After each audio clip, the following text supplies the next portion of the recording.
Na wewe imeshawahi kukutokea, kuna siku unaona uvivu, umelala kitandani ndio unaomba baba, kuna maneno fulani unayatamka ya ajabu mpaka unashtuka, nini hiki? Hapo itabidi umshukuru Roho Mtakatifu kwamba afadhali umenishtua.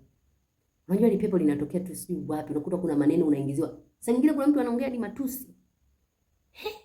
Vitu vya kutisha. Kwa hiyo unaposali ili kujiepusha na haya yote, shuka kitandani, piga magoti. Au pale pale kitandani kaa hivi, usilale hivi ni kama lipepo litatumia huo muda kukuwekea mdomoni maneno ya matusi. Usisali umelala. Amka, kaa angalau atakaa kwenye kitanda hivi. Vizuri zaidi shuka kitandani, piga magoti. Yaani uvivu huu ndio unamfanya shetani anapata mlango.